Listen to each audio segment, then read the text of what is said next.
I broke my metabolism by doing tons of yo-yo dieting, and the only way I could fix it was by losing 150 pounds naturally and boosting my metabolism. Here's how. We noticed that 96.9% of you guys are not subscribed, and 3.2% are. So to the 3.2% that are, we love you. For the 96.9% of you who are unsubscribed, we would love it if you would join us in this very, very meaningful conversation. That is our mission and our life's work.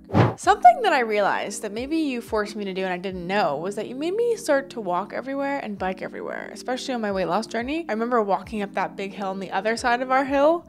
I would do that a lot just for fun, and I'd be like, wow, I've already got like 8,000 steps in, and then I would just be constantly moving all day, cooking, cleaning, doing all the things. That was once you got out of bed. Right. And stopped getting depressed. And I biked everywhere. I'd bike to school, I'd bike to my friend's house, I'd bike to the grocery store, I'd bike to food, like I biked everywhere. Mostly because I refused to take you. Right. Are you guys catching a theme here? Like mother-daughter? Like she's making it sound like it's all like rosy, but I'm telling you, it was like fighting your inner demons in the beginning because you would not get out of bed. You would literally wait at the bottom of the hill and be hysterical crying until I picked you up. And I'm only illustrating this story because yes, walking everywhere really boosts your metabolism. And the struggle is real. We really get it. So we want you guys to get out and walk and bike and do as many things as you can. I heard today that the average American only takes 3,500 steps. That's only like being up and around for 30 minutes a day. That's not what the human body was designed to do. And we wonder why we have metabolic syndromes like diabetes and obesity and cancer and heart disease. These are all preventable diseases.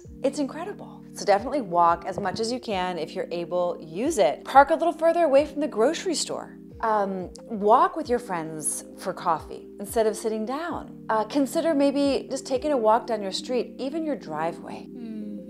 You know, Penelope sometimes walks in circles around the house if the weather's bad. It's true.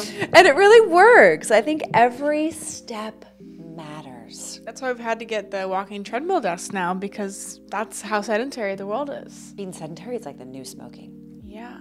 Well, so walking gets you far in the beginning. It gets you as like a bridge to being like, okay, I'm up, I'm in action, my body works again. And then you do need to step it up. And that's the good news and the bad news.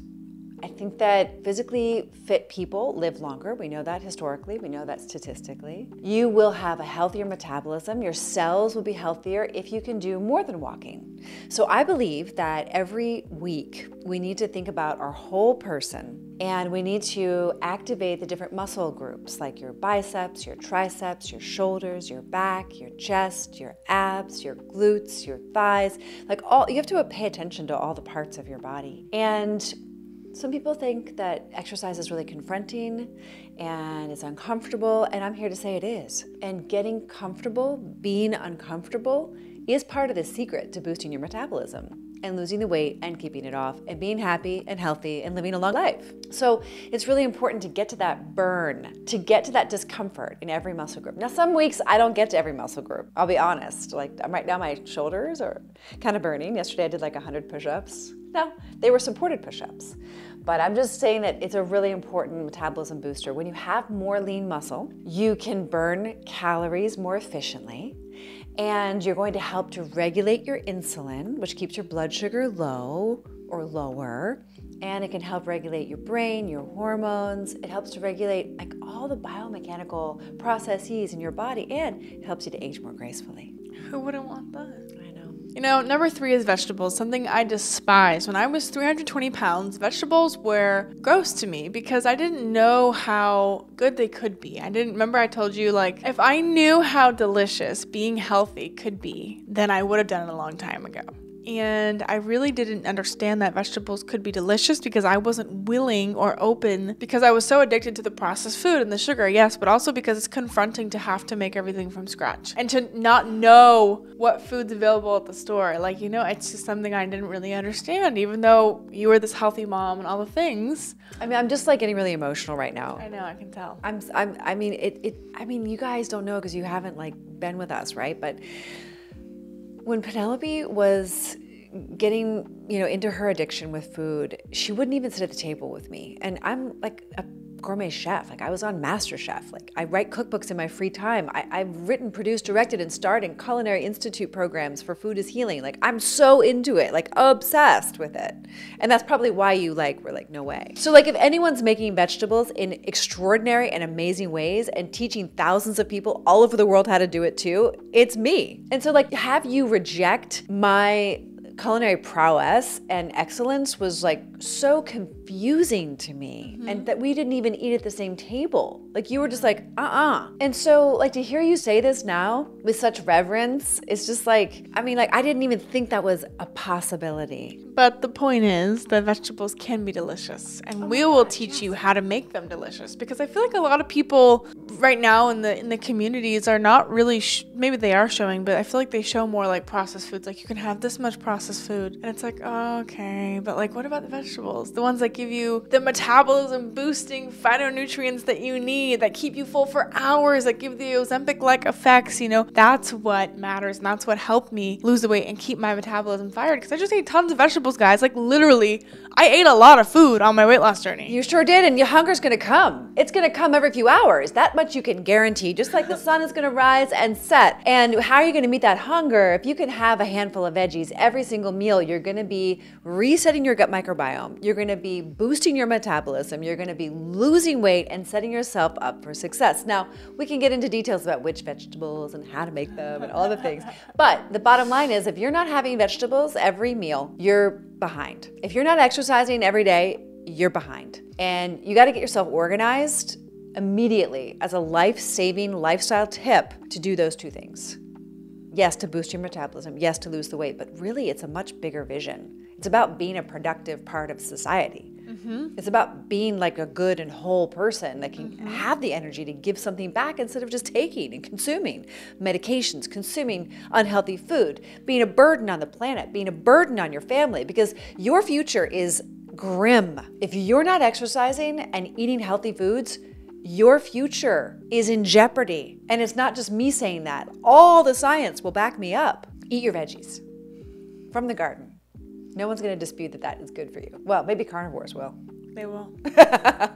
But they eat fruit, which has fiber in it. So I don't get you guys. You guys confuse me. So the fourth way that Penelope boosted her metabolism, and that you might be able to boost your metabolism. And you boost your metabolism. Oh my gosh, I'm drinking it right now. Got my tea. I'm really into green tea. And we've done phases of black tea and Tulsi tea and green tea and pink teas like hibiscus and rose. And we're really into tea. We have a very elaborate tea collection. We do. It's very beautiful. And you have a very rich source of phytonutrients and antioxidants. So antioxidants help you to reduce your oxidative damage. Oxidative damage comes through aging. It comes through, it's a thing that causes cancer and aging and all kinds of diseases. So you want to prevent oxidative damage. Like, when you cut an apple open or an avocado, it starts to turn brown. Well, that's oxidation. Same thing's happening inside of your body. I mean, not exactly the same thing, but you get the idea. So you want to eat foods that have antioxidant properties. So you put a little lemon juice on that apple and it's not going to turn brown anymore.